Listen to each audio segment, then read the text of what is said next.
but just in general trying to watch and learn from him and how, you can creatively problem solve in the game to get wins.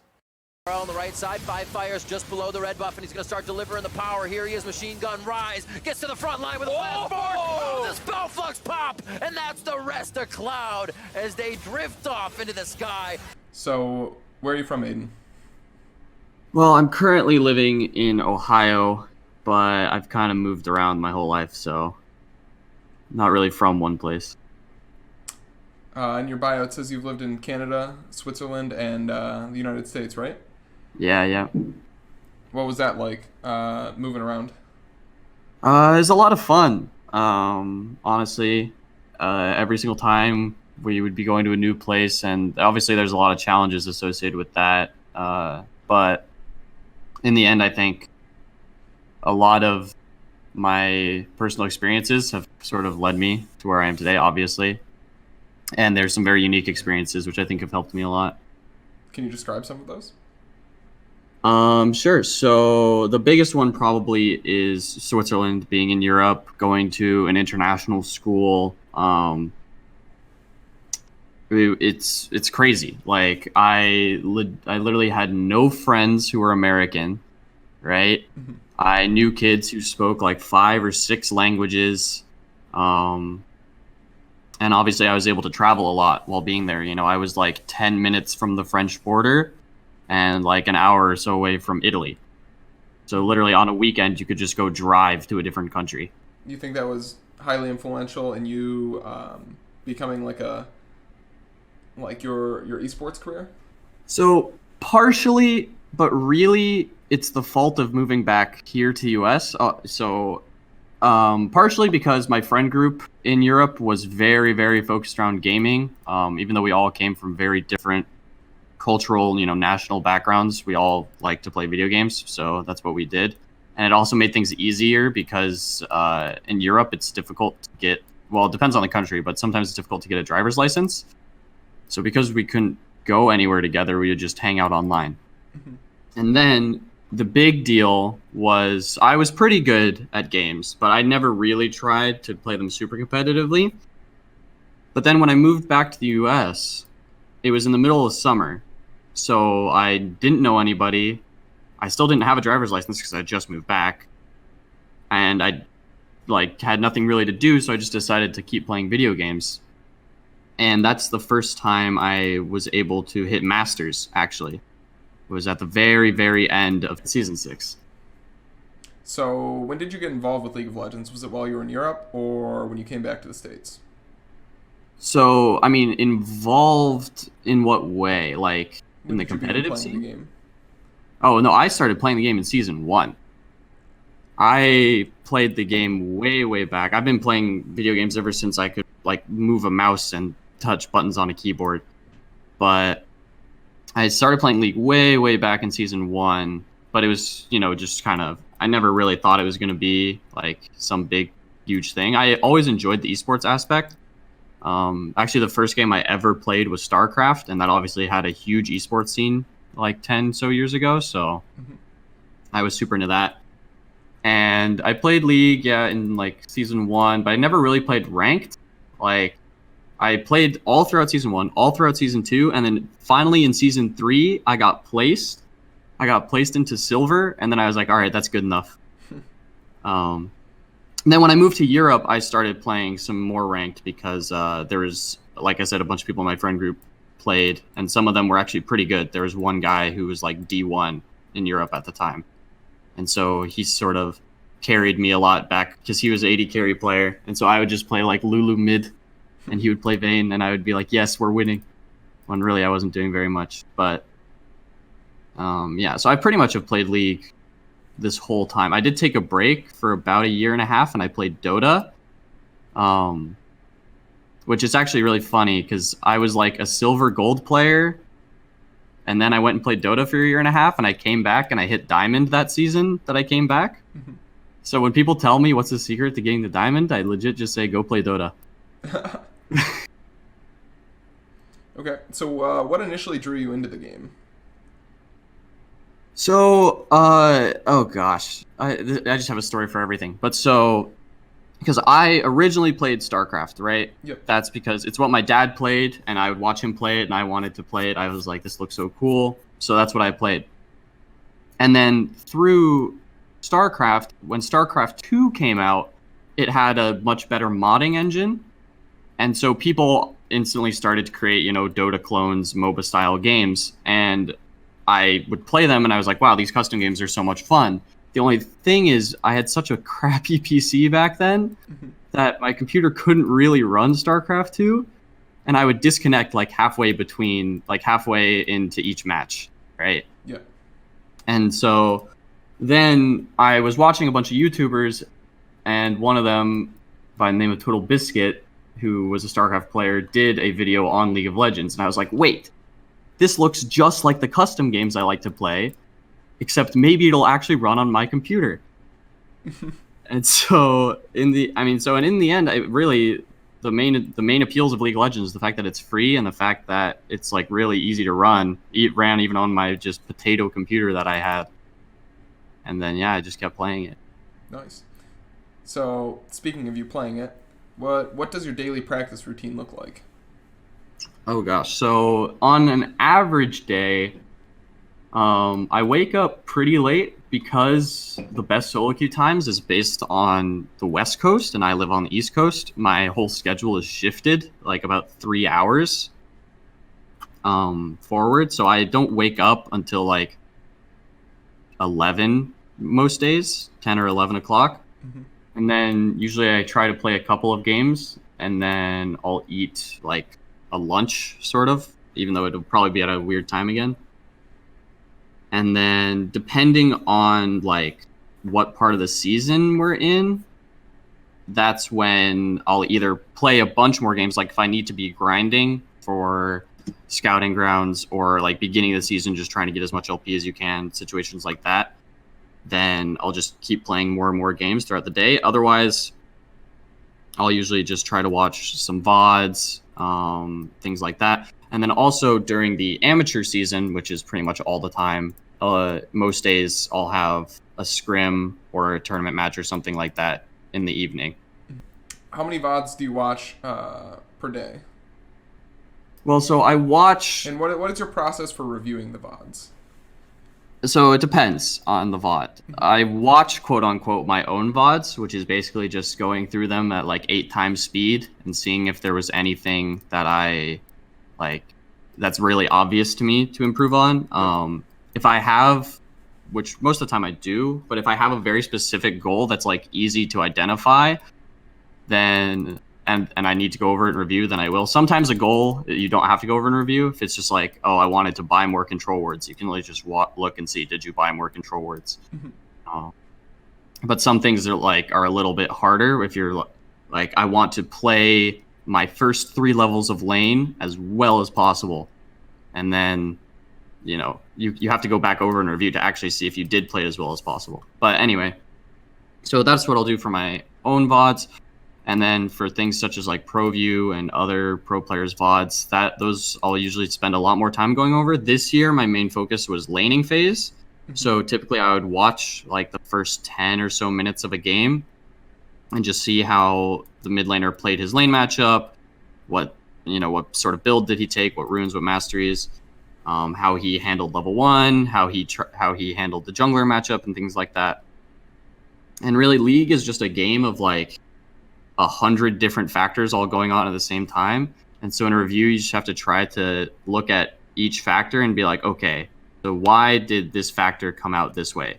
Why did he walk forward here? Things like that. Mm-hmm.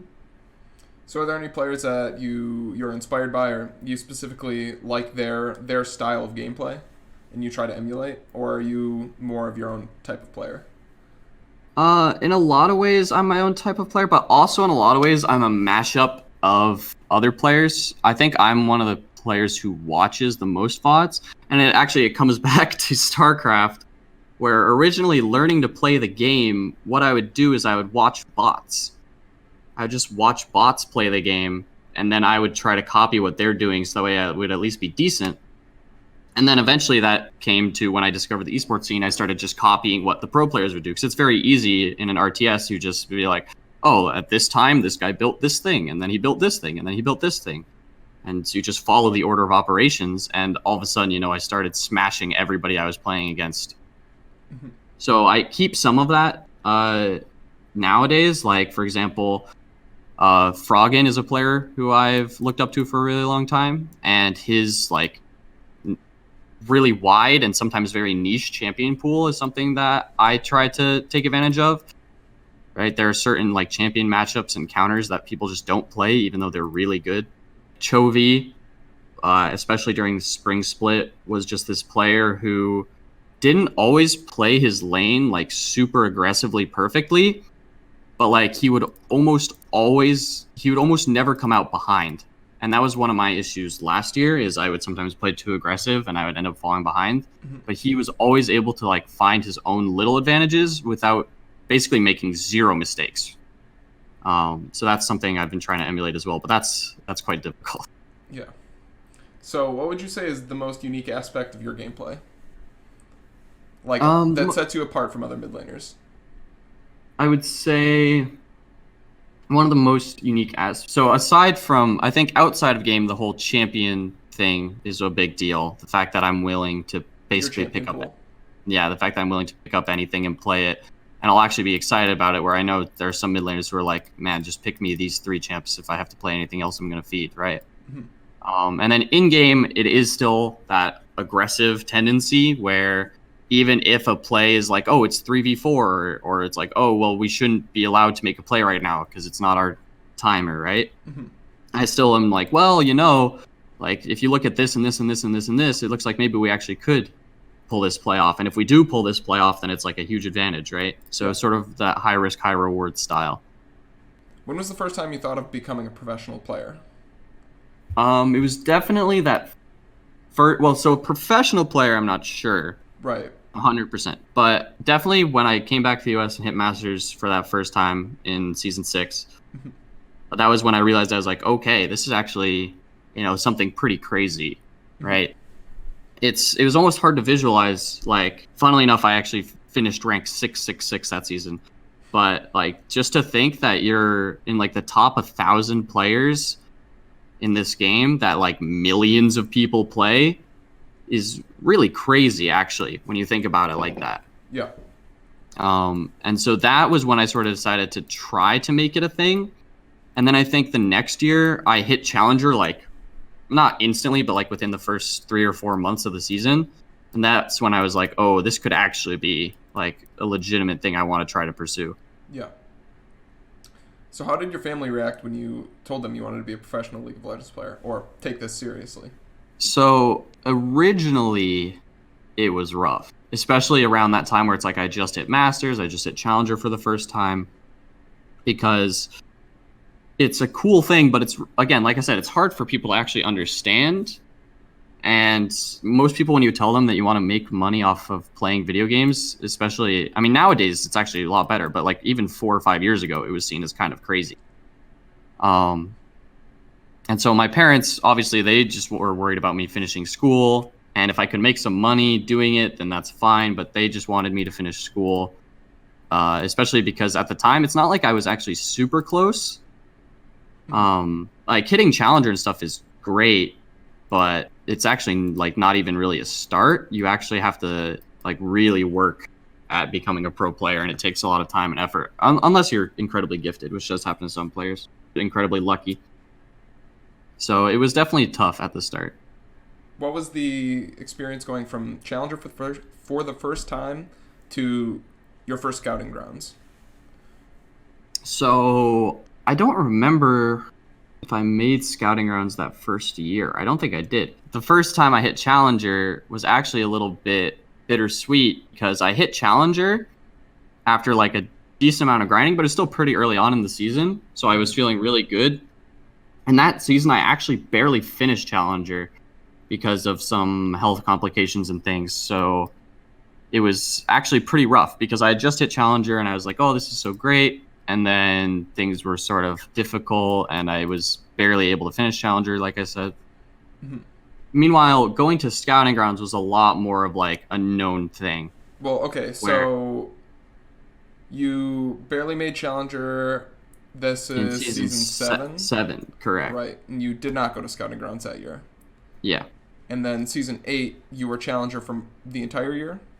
Pretty much, more or less. Okay. Like, I pretty much knew that whole year, like past around like the middle of the season, that I was going to be going to Scouting Grounds.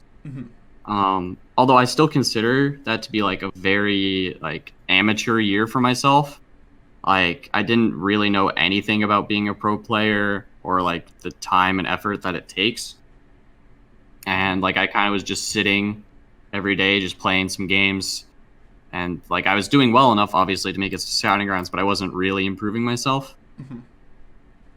Did the video about, or Tarzan released a video, was that before or after the first Scouting Grounds? You know, that was before the first Scouting Grounds. And actually, it's funny you would mention that, because Tarzan is currently on his like reform arc, right? Yeah.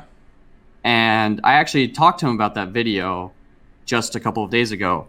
And the video, actually, I never watched it, but it actually brought me a decent amount of publicity as just like some random player, right? Yeah. Because at that time, most people, you know, just kind of laughed at whatever Tarzan would say, because he would be kind of, you know, just crazy and very out there. But it actually got like a couple of pro players would talk to me. They'd be like, "Oh, haha, bro, that video was like so funny. Oh my gosh!" Like, and that was actually one of the first times where I actually got like noticed at all in the scene, I would say. But like I said, I was talking to him about it recently, and while it was very helpful originally, it's kind of been like a little thorn for me, because anytime you would search up my name, at least FiveFire on YouTube or even on Google, it would show up. And I talked to him about it, and he actually deleted the video. So I'll never get to actually see it. Or at least he took it down. I don't know if he's like deleted it completely. But yeah, it's gotten removed now. So it's a piece of history, I guess. Well, that's good. There was no media coverage during the 2018 Scouting Grounds, correct? Yeah, well, so Or this there year, was really. I mean, there was supposed to be in 2018 Scouting Grounds. Actually, each Drake team, so Ocean, Infernal, Cloud, and Mountain, got a like specific like reporter that was with them, and some of them were actually pretty good. So like, I believe Fion was Team Mountain's reporter, and he did a couple of decent features, I'm pretty sure, and like they got some stuff out of that. Like, I remember our reporter, I think I talked to her like once. So it was definitely lackluster, and it was definitely like, but yeah, so that was one of the main issues last year. This year was a lot better, at least with Honda stepping in and at least providing some level of content. Let's move from 2018 Scouting Grounds to 2019 Scouting Grounds. How did you feel like this tournament went for you? This time I felt like it went not perfectly, but definitely like it went well. On the first day, I showcased that like I was, in my opinion, I was the best mid laner there, and that like I was going to perform the best. The interviews also on the second day went extremely well, and I felt a lot more prepared for everything going into it. Obviously, it being my second year, I kind of knew what was going on. And also, this year as a whole had just been more productive for myself. So I was able to lean into a lot of the things I'd actually been able to do, instead of just saying like, "Oh, yep, I'm just some random player from solo queue." Then throughout the week, I think in the beginning, I tried too hard to be like that star player that's just like smashing everybody, and like he's just like doing everything and he's the best. And I think that led to some of our early losses. And then I think as the week went on, I sort of realized like, all right, I just need to try to, I can't win these games by myself, right? Like, it's just not possible. And trying to do it will only make my team perform worse as well as myself. So I decided to just, you know, try to focus on what the coaches were telling me to improve on, and playing more with my team instead of just by myself. Talk about your team a little bit. How was playing in a team environment like that? You know, you played with a new during the entire qualifying stage, and then your teams became shuffled, and you had to play with a whole new roster of teammates. Yeah. So, I mean, like I said, that's one of the tough parts about Scouting Grounds is actually originally I didn't expect I think any of those players to be on my team. I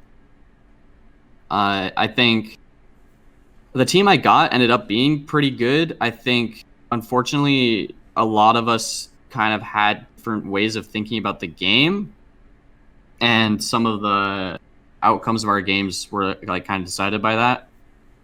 But overall, I think we worked pretty well together. I definitely enjoyed the fact that I got to play with Misty Stumpy. He was a player who was at Scouting Grounds as well in 2018, and I think like every time we've played together, it's gone pretty well. Unfortunately, we weren't able to like do as much as a solo lane duo as I wanted. But it was still pretty good. And then my jungler Winston, he actually performed a lot better than I thought he was going to be. Originally, when I saw him, I was like, "Ooh, okay, gonna have to, get ready for a little bit of jungle difference." But he actually ended up pulling his weight in the end, like really hard, especially on stage. He performed really well.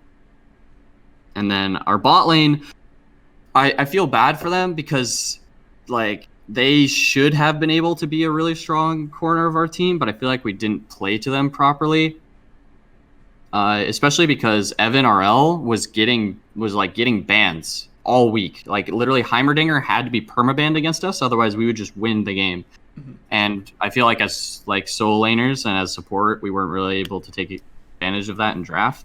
But I think in the end, we should have been able to be a top 2 team at Scouting Grounds, and we just took a little bit too long to get there. Okay. So you were a part of Infernal, and remind me again what organizations you worked with? So I worked with EG, GGS, and IMT. Okay. And how was your experience with that? So this is where we get into the team inequality aspect of it, which GGS were incredible. They had like 5 or 6 people there. All of them were helping out and like talking about things in review, going over individual things with players like after dinner and things like that. They were really insane. EG, I don't blame them because they were a new org, and so they were just trying to get their like staff and things together, but they still had a couple of people there. Mm-hmm. And they were very helpful, although they kind of took a backseat just because GGS was kind of just like running the whole thing almost, which was kind of funny, but very helpful. Yeah. And then Immortals didn't show up. Oh. So the first day they had a couple of players there. They had Gate and Dokla who did the interviews for them. But then their head coach for LCS was in Europe because he was casting... because Zabutin was casting Worlds in French, and Koobs didn't have his US visa, so he was in Canada. So really, they weren't actually able to provide any assistance, and that felt pretty bad, but really the fact that GGS just hard carried made it so it wasn't that big of an issue. But definitely, if that had happened and you just like didn't have one of your teams there for no reason, it really feels bad, especially because you develop like really good connections with those coaches and those teams. Like literally most of the advice that I got throughout this year was from C9, was because in 2018 I was able to develop a good connection with Westerice, and he was super helpful and super kind. Do you think that's like a problem with Scouting Grounds is, some player might get Team Liquid or TSM as their parent org while another's getting a team like Immortals who just didn't show up? Yeah, although, Team Liquid and TSM, I heard TSM also weren't that great this year, but I'm not sure because I wasn't with them. But yeah, it's actually a big problem, which I'm not sure exactly how Riot would want to enforce it, because, like, obviously some teams just aren't going to care, or, like, they can't, right? Mm-hmm. Like, Immortals couldn't really have sent anybody even if they wanted to. I think they did send their general manager. Yeah. But I didn't see him at all throughout the week, besides the interview day. And like it is detrimental for players. I just don't exactly know how Riot would want to fix it. Like they would have to like penalize teams for not showing up, I guess. But because I definitely think like scouting grounds is a mutual thing, right? It's the players get a chance to improve and like show themselves, and the teams get a chance to see players and like improve them and, you know, see if they want to draft anybody. Mm-hmm. And like as soon as that like falls apart, then the event is kind of pointless, right? So Now, I want to talk about the Scouting Grounds draft. Do you think that helps or hurts players' chances of getting signed when they're tied to an organization for, you know, the week or two after Scouting Grounds ends? overall, I think it hurts players. I think it only really helps orgs because they get to choose players, right? Obviously, for a player, it's more useful if they can just talk to everybody. Mm-hmm. It does sort of give a little bit of a connection, right?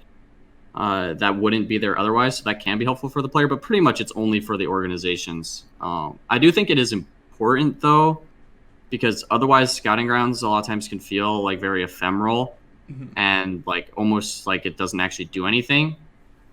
So that would cause teams again to put less effort into it. But the fact that you can draft players out of it, I think like is one of the reasons why EG actually did take a lot of time and put some effort to scouting grounds this year, is because they thought that they wanted some players. Although now it looks like maybe that wasn't the case. Yeah. So in your case, you were drafted 7th, correct? Yep. And you recently announced that you were still looking for a team. What happened between the draft and now? So, I mean, I think I'm allowed to talk about it, but I'll talk about it anyway. So, basically, CLG drafted me, and the first day they were just like, all right, we'll just get your contact information and we'll call you, like, when you get home. Like, we were literally leaving the next day, so. And the next day, nothing happened. Just got home. We were all good. And then it was either the next day or the day after that, I had a call with like their head director of esports. So that was actually pretty cool to talk to him. And he sort of gave me like the idea of what CLG is doing as a team and like what their org is all about. And they actually told me that I could go free agent if I wanted to. But in the end, I decided that CLG was probably one of my better chances at getting on a team. Yep. So I decided to just stick it out. Then I talked to their academy head coach, Exogen. We had a very short call about their roster and what he planned to do and how he was going to make it all work. And then after that, just a couple days went by. Then they told me, hey, decided to go in a different direction, so you're free to talk to other teams. Do you plan on, if you're not picked up by an academy team, continuing to play for the next 6 months and trying to get on a roster for the summer split of 2020? So I haven't exactly decided what I want to do yet. I'm probably going to stay in League of Legends in some capacity, just because if I wanted to go back to school, the easiest time would be like next year, fall, right? Yeah. So might as well keep trying. How I'll be doing that, I'm not entirely sure. I've had a couple of interesting offers from people about things I could be doing. And yeah, I'll definitely try to get on a team for summer, although it's usually quite difficult. Yeah, in between splits, but yeah. Final structured question. North America currently has 23 imports, filling 50 of the spots in the LCS. How do you feel about that? I feel like it's going to be interesting very soon. I feel like originally a lot of the imports came over because imports were seen as like a very quick fix to a lot of North America's problems, right? In terms of culture, in terms of just general player strength and skill and all these things. And so a lot of like the older imports I feel like are a product of that. But then recently we've still kept importing players. And I mean, it's very evident with DeMonte and Pobelter seemingly not starting for LCS teams this year. Yeah. And some people are finding that pretty crazy. But I think it'll be interesting because some of these imports inevitably have to end up being on bad teams, right? Like if all 10 teams are importing 2 players each or whatever, right?